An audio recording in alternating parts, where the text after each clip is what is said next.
What's up guys, today I'm going to show you how to modify the Marvel Legends Stryfe 6-inch action figure from the recent X-Men 60th Anniversary action figure 5-pack. This modification is also applicable to the Toys R Us version of the Stryfe action figure that came with the Jubilee Build-A-Figure wave. As usual, I want to say please like, share, comment, subscribe, or even hit the super thanks button. I do appreciate all engagement on my channel. So this modification is to place a fabric cape onto the Stryfe action figure. Let's have a quick look at the fabric cape itself. It's attached to the back of the figure by two magnets that are embedded in the cape itself. I got this customized cape from 112 Props. I'll put the link to his website in the description below. I don't believe he has already productized this cape, so you can actually order one by also messaging him on Instagram. I'll also leave the link to his Instagram profile in the video description as well. Now this cape also comes together with some extra magnets that you will have to embed into the armor on Stryfe. And that's how you connect the cape onto his armor.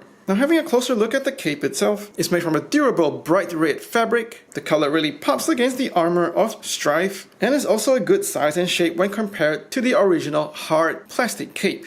This fabric cape comes with a poseable wire inside it, and the wire goes all the way around the cape, on the bottom and all the sides, as well as on the top over here. So that means there's a lot of posability to get you posing this cape in various scenarios. Now having a closer look at the details, over here at the top of the cape he's also nicely stitched in a couple of seams to kind of replicate how that cape folded on the hard plastic. You can also see the quality in the stitching, really nicely sewn together, and that is translated all over the entire cape. So you can expect quality and durability in this particular piece. So before we go into the modification, I just want to quickly recap the weaknesses of this cape if you haven't already seen my review for the Stryfe action figure. Now it is a solid, hard, and heavy chunk of plastic, probably almost as heavy as the figure itself, and really upsets the balance of the figure as you try to pose him around. There's decent enough sculpting texture on it, but it really doesn't add much to the figure because it's actually behind it. And coupled with the weaknesses of the figure, in which it uses the feet from the Hyperion mold, and the feet are kind of curved with such poor balance, it's really kind of hard to stand him up in wider action stances, and sometimes even in a vanilla pose he might just easily fall over. Jumping straight into the modification, first of all, you have to heat up the whole cape using a hairdryer or hot water. There are two big rectangular pegs that extend from his armor into the plastic cape.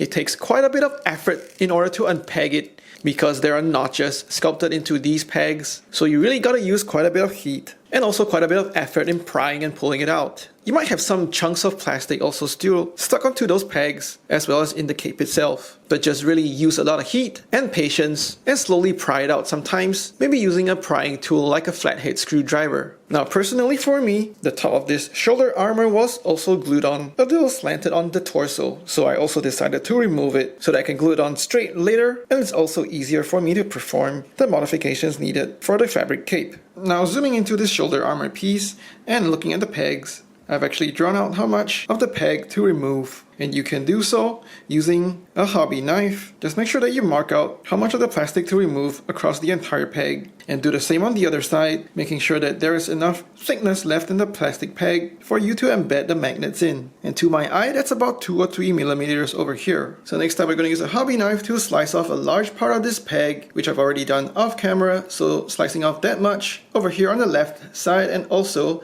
on the right side. And now I'm going to remove some more plastic on this shortened peg so that I can embed this magnet into it. This magnet is 5 millimeters in diameter and 2 millimeters thick. And before you insert those magnets into the plastic pegs, just remember to take note of the polarity of the magnets. So over here I'm going to mark green for the right peg. I'm going to mark black for the left peg. So over here you can see that I have drilled holes into these pegs and now embedded the two magnets, attaching them with super glue. And of course, as far as possible, I'm trying to keep them flush to the surface on both sides. So attaching the armor back onto his body, and all that's left to do now is to attach the magnets together from the cape onto his armor. So as a little added bonus, I thought I'll just magnetize those pegs that I cut off. So right now you can see them magnetized, and this is how I will make Stryfe interchangeable between the fabric and the hard plastic capes. So now I stuffed those pegs back into the plastic cape. I don't actually need to use any glue because they're quite a snug fit in there. And so now I retain the option to also display him back with that hard plastic cape. And this way I can still display him with the hard plastic cape. I don't think the connection is that secure, but it should hold for display purposes and a couple of different poses as well. And now for some posability, we all know that Stryfe is usually drawn in the comics with his cape flailing dramatically in the wind, and now you do have that option of posing him that way. The posability of this fabric cape definitely gives you a lot of versatility in the way you pose Stryfe dramatically. And of course now without that hard heavy plastic cape